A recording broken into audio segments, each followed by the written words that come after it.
જુઓ મિત્રો, ચૈતર વસાવાને લઈને મોટા સમાચાર આવી ગયા છે. એટલે કે આજ રોજના 21 સપ્ટેમ્બરના રોજે મોટા સમાચાર આવ્યા છે કે ચૈતર વસાવાને જામીન નહોતા મળતા અને એના પાછળને લઈને શું કારણ હતું એ બધું તમને વિડીયોમાં આગળ જોવા મળી જશે. એટલે વિડીયોના અંત સુધી બને રહેજો. તો નમસ્કાર મારા વાલા મિત્રો, સ્વાગત છે તમારું ટોલીવુડ મેન યુટ્યુબ ચેનલમાં. તો મિત્રો, આજ રોજના એટલે કે આજે 21 સપ્ટેમ્બર છે ને મિત્રો, આજે આમ આદમી પાર્ટીના ધારાસભ્ય એટલે કે ચૈતરભાઈ વસાવાના જામીન કેમ રદ કરવામાં આવતા હતા અને કેમ રદ થઈ રહ્યા હતા એને લઈને મિત્રો વિડીયોમાં બધો જ ખુલાસો થવાનો છે. એટલે વિડીયોને સ્કીપ કર્યા વિના પૂરો જોઈ લેજો. અને મિત્રો, ચૈતરભાઈ વસાવાની સાથે કેમ અન્યાય થઈ રહ્યો છે અને એમને કેમ ન્યાય નથી મળી રહ્યો અને મિત્રો ભાજપ સરકાર હોય કે પછી બીજા કોઈ અન્ય મોટા નેતાઓ જેલમાંથી બહાર આવવા નથી દેતા અને મિત્રો તારીખો ઉપર તારીખો આપી જાય છે અને જામીન મળતા નથી. અને મિત્રો લાસ્ટ 11 સપ્ટેમ્બરના રોજે મિત્રો એમને જામીનને લઈને ગુજરાત હાઈકોર્ટમાં એમના કેસની સુનાવણી હતી. તો પણ મિત્રો એ તમને ખબર હશે ને, તો પણ મિત્રો એમને જામીન મળ્યા નહીં. અને મિત્રો તમને અગાઉ જણાવેલું છે અને તમને ખબર પણ હશે કે ચૈતરભાઈ વસાવા કેટલાય સમયથી એટલે કે 2-2.5 મહિના સમય ઉપરનો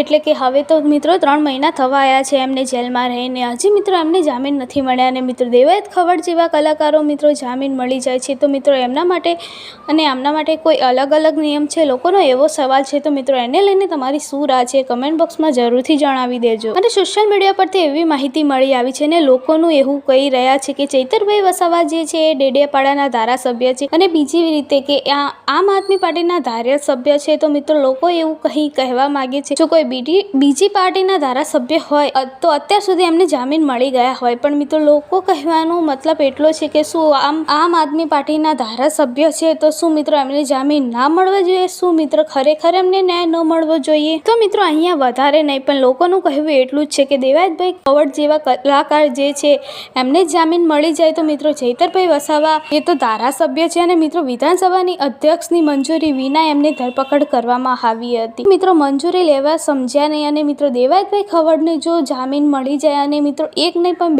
બે વાર મિત્રો એમને જામીન મળી છે તો મિત્રો લોકોનું કહેવું એટલું છે કે આપણા ચૈતરભાઈ વસાવા એક તો નાનો જ ગુનો કર્યો છે ને એવી વાત જણાવી રહ્યા છે કે મિત્રો એટલી વાતમાં 2-2.5 મહિના ઉપરનો સમય વીતી ગયો છે અને હવે તો મિત્રો 3 મહિના થવા આવ્યા છે. તો મિત્રો શું એમને જામીન ન મળવા જોઈએ?